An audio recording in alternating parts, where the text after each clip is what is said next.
Everyone. Welcome to the first week of College Success Skills 100. You have all been to the first class. That was last Monday, the 23rd. If you got anything out of Monday's class, I'm hoping that you really were able to take away that everyone learns differently. Everyone's coming into this class with a different experience and a different background, and you're no exception. One of the ways that we're all a little bit different is why we're in college and what is bringing us to this place in our lives where we feel comfortable enough with ourselves or with our experience to be in a college classroom. For some of us, we're being forced into it either by a person or by a job or by the economy to really feel like we need to get some training under our belt. For some of us, it's to fill some time, or maybe you have some financial resources available to you to follow your dreams. Whatever your particular reason for being in college is, it's yours and it's something you need to own. If you haven't really explored exactly why you're in college, we're going to hopefully give you an opportunity to do that today. So this agenda for this very brief recording is as follows. We're going to start off by reflecting on our own about our learning styles, and that was something that is required of you through the Edutopia assessment online. If you have not done your discussion board post, feel free to go ahead and finish this recording and then go on and take that assessment. It'll only take you a few minutes and it'll actually give you some pretty useful and interesting feedback. We're then going to talk a little bit about exploring our own personal motivations and how we can go about identifying why we're here, why we want to succeed, and how we can use that to motivate us through our college experience to be successful. And then we're going to talk briefly over philosophies of higher education and how higher education institutions such as Skagit Valley College have developed themselves philosophically in order to teach you the best way they can. You'll find that every teacher is a little bit different, every class is a little bit different, and the way in which you learn is a little bit different. So the likelihood of being able to identify exactly how you need to study or how you need to prepare yourself for each class is going to vary greatly from class to class. So we'll talk about the different options that might be out there for you, and hopefully you can identify how you can best relate to each class that you're entering. So first, I want you to just think to yourself. Obviously, there's probably no one there for you to talk to. If there is, feel free to have a conversation with that person nearby about these questions. What are your top 2 to 3 learning styles? And that would be the learning styles with the highest percentage that you scored in the Edutopia assessment. Again, if you haven't done that yet, feel free to go ahead and do that. And then think about these questions as you do your post responses. If you've already done your post responses, don't worry about answering these questions.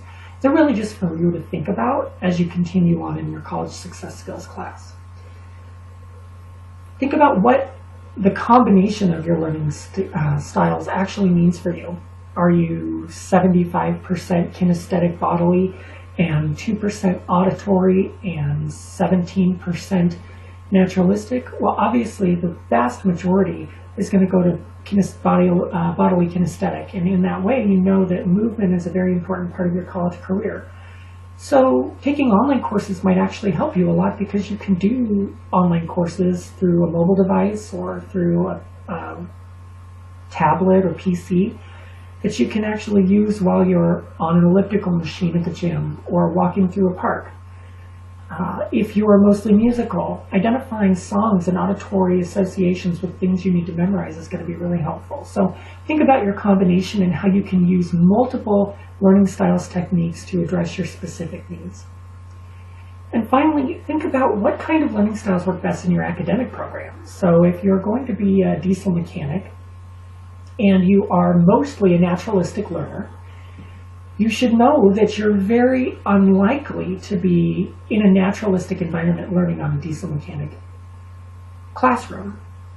Same with economics. If you're hoping to get a major in economics, you're very unlikely to be outside or surrounded by nature. So you need to find ways as you're studying on your own to bring nature into your academic world. So now let's talk about some motivations that some people have to go to college. So think about your own motivations. Why are you here? What motivates you to complete a degree or certificate?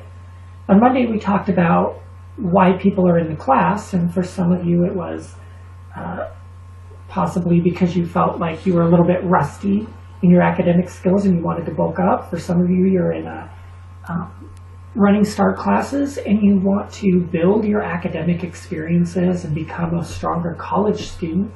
For some of you, you're in a program that requires this class.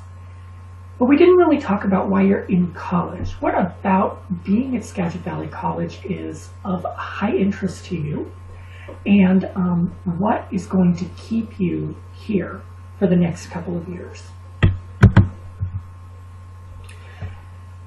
So we can start off by talking about needs. Some people have need to be in college in order to fulfill other needs that they have to be successful. So Maslow identified this really great theory, and if you've never heard of Maslow's hierarchy of needs, I would recommend that you go ahead and go on and Google it. Maslow's hierarchy of needs is essentially a triangle with different levels. Each level identifies a different place that a person will be at in their life. The bottom layer are physiological needs, or needs that a person has to have in order to survive. Food, water, clothing, shelter, security might be a little bit of a higher need, but those basic four, food, water, shelter, and really air, just anything you need to physically live. The next level of need, as I mentioned, is security. Things that make a person feel safe have to exist in order for a person to be a comfortable human being. The next piece are going to be social needs, or the need to be around other people, or be in a relationship, or have interpersonal contact in some way, shape, or form. And the highest need is what we call self-actualization, which is this need to be able to identify within yourself exactly who you are. There are some other needs in between, but those are the ones that we're going to be talking about. The goal of Maslow, when he came up with this triangle, is saying that it's more like a staircase. You can't go to the second step unless you complete the first step first. So what he's saying is all of the base level needs, the physiological needs, have to be satisfied before a person can start addressing their security needs. And a person's security needs have to be satisfied before they can start addressing their social needs. And a person's social needs have to exist and be satisfied before a person can talk about their own self-actualization. This is important because your motivation could be based upon a need that you have in order to fill something else. For a lot of people in what we call the ivory tower of higher education, professors and intellectuals and what have you, are people who have managed to, for the most part, satisfy all of those base level needs and have reached what some people would consider self-actualization, which I believe is just a theoretical construct that never actually occurs. Other people are at a place where they have to focus on where they're going to live or putting food in their children's mouths in order to survive. Being in college may not be their first priority, but they may need to be in college in order to satisfy those needs.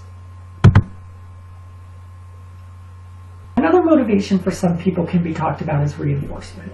Now, some of you may have heard of Pavlov and his famous dog, or perhaps infamous dog. Pavlov was a research scientist who was very famous in the psychology world. And he came up with a theory that if you do something enough, it will become a part of your natural tendency. It will become a reflex. And through positive or negative reinforcement, you can teach someone something without their even knowing it in some cases. So Pavlov, he had a dog, and he would always ring this bell before he would feed the dog. And over time, the dog knew that as soon as that bell was rang, he was going to be fed, and he would start to salivate and get very excited about having food.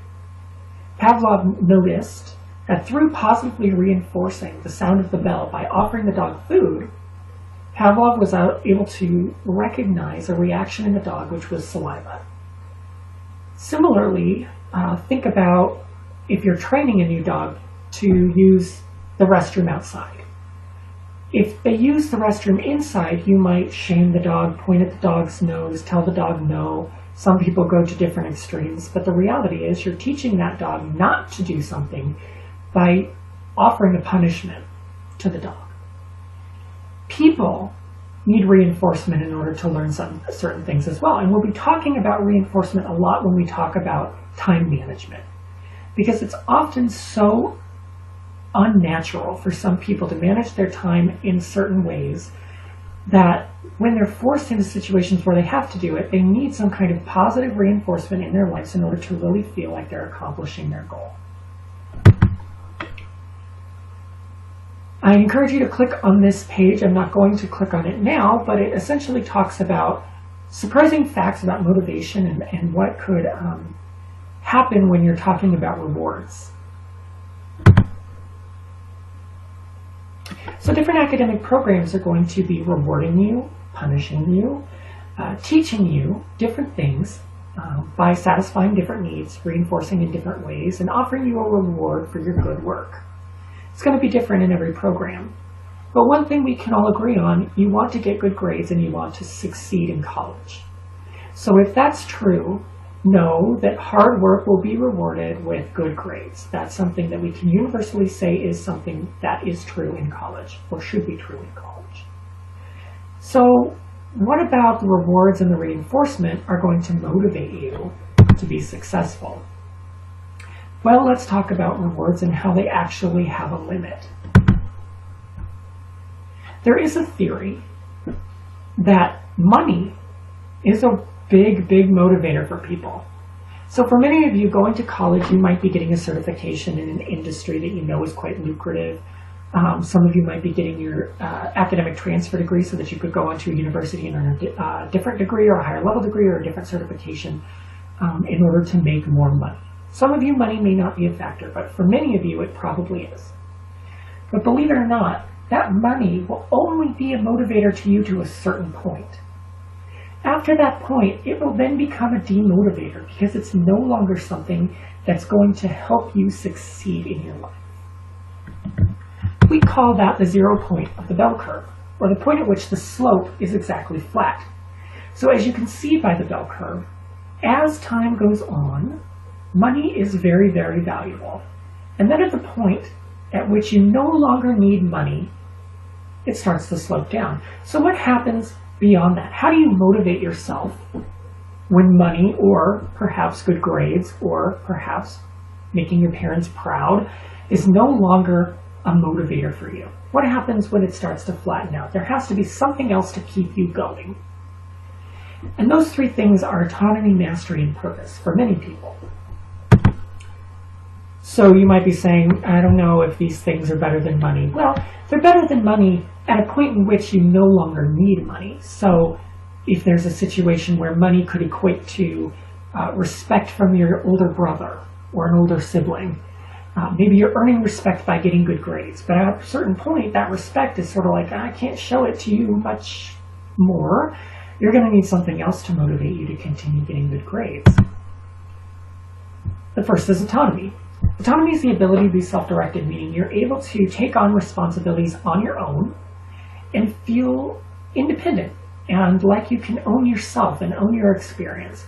It's something a lot of people strive for, but not many people actually achieve in their college career. They feel so bogged down with all of their different responsibilities that they don't feel like they can actually help themselves succeed. But if you have an opportunity to feel like by accomplishing a certain assignment or getting a good grade on a test will make you feel more autonomous, you should definitely take it. Mastery is the second additional motivator. Mastery is the idea that if you do something repeatedly, or if you're rewarded for something repeatedly, or if you do something that satisfies a certain need and you become really good at it, you can achieve something more than you ever would have achieved before. So mastery is a huge part of your academic experience. If you're in a professional or technical certification program or a degree program, mastery is key. You want to become a master dental hygienist, or a master nurse, or a master auto technician. If you're not a master, There are plenty of other people out there who are. So in order for you to get the career or the degree that you need, you're going to have to be motivated by that desire to be a master. And finally, purpose. For those of you who are associated with different faiths or religions, you might know a little bit about purpose. But for the rest of us, let's talk about purpose. Purpose is something inside you, we call it intrinsic, that drives you to do good work. So for me, working in higher education, I could make a whole lot more money working in the corporate training world, right? I gave an example on Monday about interviewing for a job that I was definitely not qualified for. But there were jobs that I was qualified for that I could have chosen and taken over or were working in higher education that paid a lot more.